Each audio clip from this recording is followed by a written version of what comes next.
Media, I think, has changed a lot since the days of, I would say, and I'm not that old, I am older than you all, but I'm going to sound a little old now. I grew up, the days of Walter Cronkite. This would be probably in the 50s and the 60s, and a little bit into the 70s. And if any older people in the audience want to help me out on that, please feel free to jump in. But the media, I really look at Walter Cronkite and the days when when television first came on the scene, and I feel that it was a lot different and more objective. I grew up around the dinner table watching the TV news at night. That's what I would do with my parents. We'd have dinner as a family, and I remember, Koppel talking about the Iran hostage crisis. I remember Cronkite saying this is the way it was and all that. So what happens is, because we have the First Amendment and we don't really have, the American people, I don't think we do a good job holding news organizations accountable. I think now that we have the internet and we have cable, you have Fox News Channel and other blogs that can balance this left-wing, what I call misinformation. But to give you an example, I have been on shows where I'm convinced that I'm not asked back because viewers complain about me and my viewpoints. They complain, but yet they want to watch me. So, CNN, for example, is I think, example of a news organization that's gone wildly out of control in its bias. But again, people keep watching, and in America, the only thing we have is we can write about CNN bias and all that, but we can't shut anybody down. So I just think the news organizations have gotten really comfortable with overtly showing their bias, and really they can do it because there's not a whole lot of people. I don't know if I'm making sense, but it's not like a lot of outside accountability. We don't have an organization that says, you're censored, and maybe we should have some kind of, third party. I'm not saying the government, but we as a people, and we have groups that call out the bias, but it's just the way it is. Somewhere along the line, I think it's changed, and I think that's why you had Fox News come on the scene 15 years ago, I guess, really. So I probably don't have a hard and fast answer for you on that, but definitely it starts at the top with the ownership of these organizations and the editorial. The fact that Candy Crowley felt that she could behave that way tells all of us that CNN condones that. I've been on CNN where I was told by one of the producers, Crystal, don't talk so much. Let the Democrat strategists have more time. This is what's going on. So, yes? Do you feel like he really enjoys the title but not the position? He's always playing golf and doing things, not going to his office early enough to go over his briefing and all. We just heard a lot of things about his agenda. Well, I think that, we can't... He's inexperienced. Well, I do want to say that I do think the president spends time doing his job. I don't know. I think you do have to take certain things with a grain of salt. I think he reads the daily briefings. I think he does. But I think the president has a certain view of the world. And I think many people have said from the books I've read about him and different things, he really does think he's the smartest person in the room a lot of times. Which is unusual because most presidents build a team around them and they say, okay, you bring to me and then I'm going to consider, but I'm going to let you, the defense secretary do this and let policy, he wants to have his hands in everything, and I think a little too much to the point, and I think it's of arrogance. I really do think, though, that this goes back to he's internalized a lot of this stuff about him.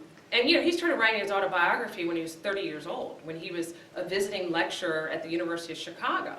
And you've got to ask yourself, what kind of megalomaniac does that? And I just use the name because it's weird. There's a weirdness about it, and I think that, yes, to a certain degree, he's more caught up with being Barack Obama and being the first instead of applying that to the hard work of rolling up his sleeves and saying, you know what, look, I'm President of the United States.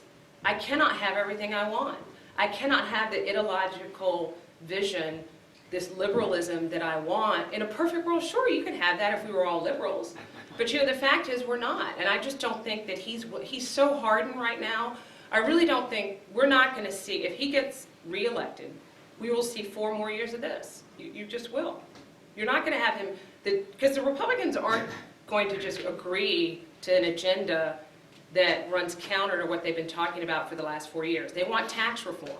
You create jobs. Reagan did it in 1986 when he reformed the tax code and cut the number of tax brackets and brought down, the top bracket was like 50%. It went to, I think, like 38, almost 40%.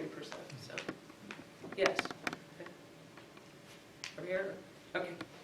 There's a book that I would recommend that you and some others might want to read. It's called Multiculturalism, the Trojan Horse in America. Alvin Schmidt is the author, and he was born in pre-World War II Nazi Poland. And it's a tremendous book that will give a lot of insight into what's happening. Thank you. Yeah, over there in the back. Yes, I mean, you seem to be talking a lot about, how race plays a part in Obama's election, and I'm sure it does.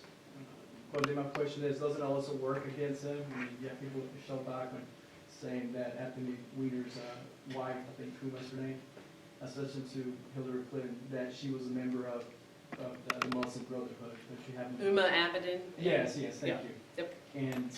And also, you have the whole broker movement, and you have the I guess you could say the extreme leaders of the Republican Party being elected in 2010, where you had incumbent Republicans that were considered moderate being replaced by the more conservative elements. I mean, and that also came about from the whole Berkeley movement and stoking those kind of fears. I mean, does it also work against him? Wasn't it also used against him legitimately? Well, I think, good question. I think it's important to clarify a couple things you said. Mm-hmm. The Tea Party did not talk about birtherism. I think let's go back to the birtherism first. Hillary Clinton supporters in 2008, 2007, I don't remember the time frame, they were the ones who interjected birtherism into the Democratic primary because they wanted Hillary to get the nomination. That's where it started. I would direct all of you to a great article Politico.com did. This was not the Republicans starting the birther movement. Now, there are a lot of, I don't believe in it, and we've had people, you had some conservatives run with it.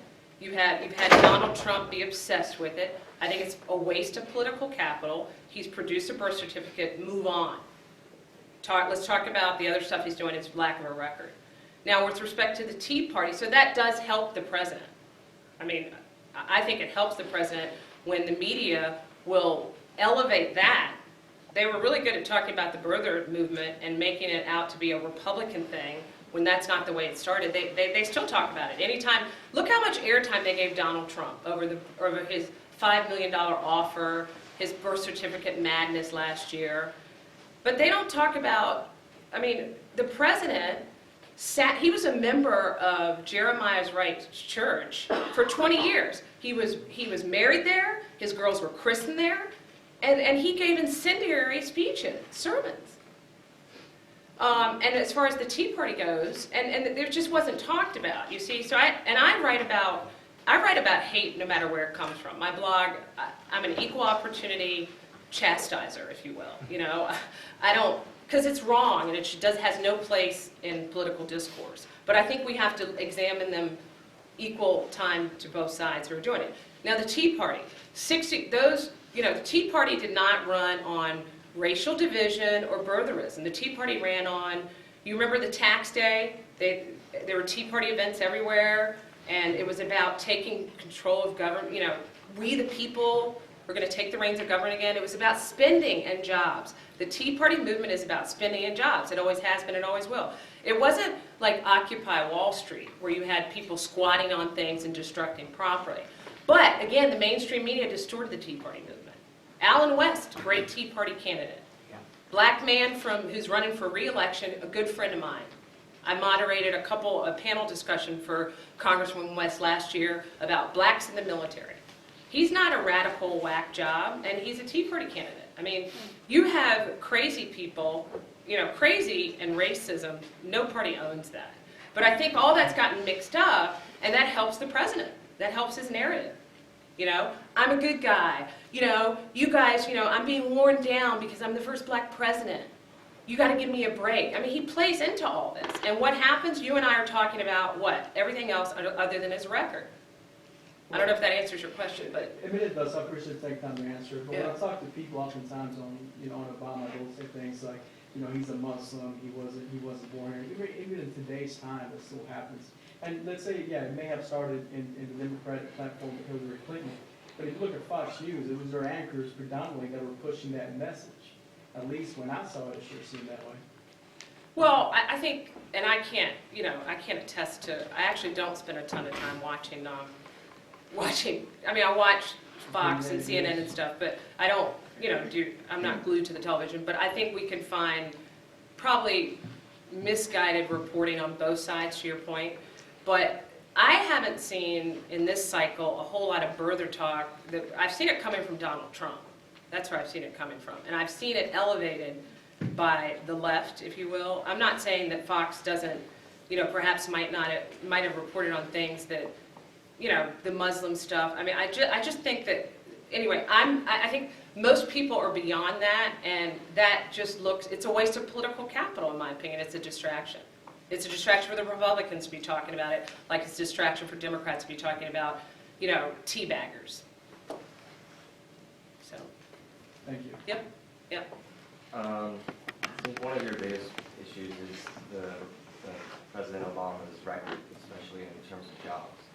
And, well, my biggest issue with that is that he did not have the opportunity to pass really anything in the second half of his term, because the Republicans basically just would vote against anything that was put forward, and in particular the jobs bills. There were over 20 that were put onto the floor, and not one was passed, and they were all either totally or very close to totally denied by the Republicans.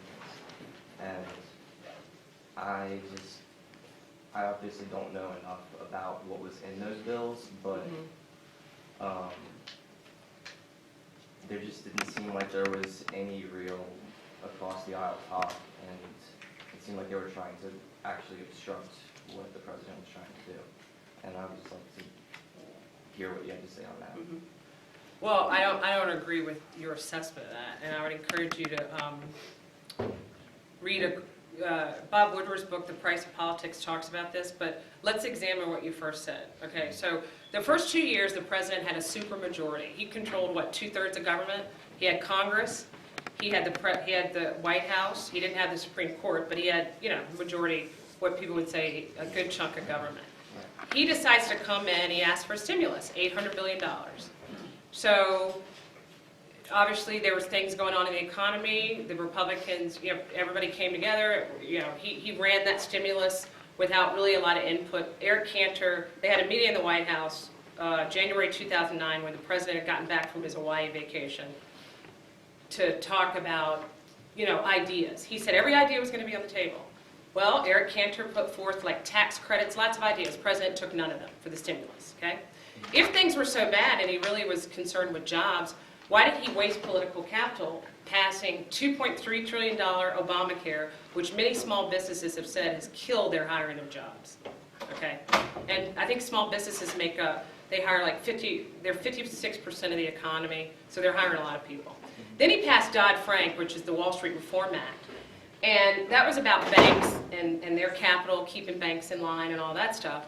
And he creates the Consumer Financial Protection Bureau, another anti-job killing new agency that is not appropriated by Congress, by the way. Their budget comes from the Federal Reserve. So don't have to ask for money from anybody. So he did Dodd-Frank, he did Obamacare, he did a stimulus where he rejected the Republicans' ideas in the stimulus. This was the first 2 years. Why, if the economy was on the brink, and all the polling showed American people did not want Obamacare, negative polling is still at above 50% for the health care law.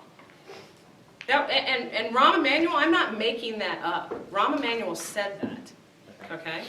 So, and the Republicans heard about it, because Capitol Hill's a small little place, not a lot, it's like 535 people in Congress. So move to what you're talking about, jobs, right? Okay, so suddenly, the president in 2010 didn't have that majority. He had to work with Republicans. You know what? And you know what Mitch McConnell said? People distorted what he said in his quote. In 2010, after they won back the majority of the House, Mitch McConnell said the Republicans were going to make it a priority, make him a one-term president, if he didn't change course and move toward the center. And the jobs bill that you're talking about, he wanted another $400 billion. And the Republicans in the House have passed 3 budgets. They've passed 30-plus jobs bills that are sitting over in the Senate right now collecting dust. So I would argue with you that if the president had no goodwill built up by the time we got to 2010. So the Republicans were like, you know what? We've told you from day one, raising taxes, and this is true, from 2009, he said, Boehner and all the leadership, and then the Tea Party folks came in too, raising taxes on the American people is not an option. Stop talking about it. So you know what the president kept doing? He kept talking about it. He gave a speech at George Washington University, and he said he was going to raise taxes on the rich, and he talked about, he blasted Ryan's entitlement reform plan, called it all sorts of nasty names, and by the way, Representative Ryan, who was head of the Senate, he was head of the House Budget Committee. He was chair of it. He's been working on this stuff for a long time, for 12 years, almost the entire time he's been in Congress. How do we fix entitlement? So you had him, you had Kyle, you had all the Republican leaderships on the front row, and they had no idea what the president was going to talk about. They actually thought, based on meetings, the president was going to adopt some of their ideas and take the Simpson-Bowles Deficit Reduction, Commission ideas and meld that together. Instead, he said he accused Republicans of wanting to not deny autistic children care, cut Medicaid, change the future as we know it. So you had a lot of bombast and rhetoric, and I think that's really when the relationship became to a point of no return and disrepair, because you don't ambush the opposing party in Congress with a speech like that. So I would argue with you, after $800 billion in stimulus, fast forward, he wants more money for what? For what? And he won't listen. He won't even adopt one of the plans that the Republicans are talking about. Why not tackle a little bit of tax reform? And then he could have gotten maybe some wiggle room on some of his jobs bills. It's a give and take. And I feel like if he had given more in the first 2 years, he would have gotten more in the last 2. Okay, one more question. Sorry. One more, that's all right. Talking too Good. much. Excuse me, One Bill, question. I have a class that starts at 6. Oh, well, we have the room until 6, so I guess we better move on out, I Let's guess. see what we can do to give me 1 minute of setup time when I really need 10. Okay, all right. Thank Well, I'm sure there won't be any arguments in this group, so let's go to dinner. Let's give Crystal a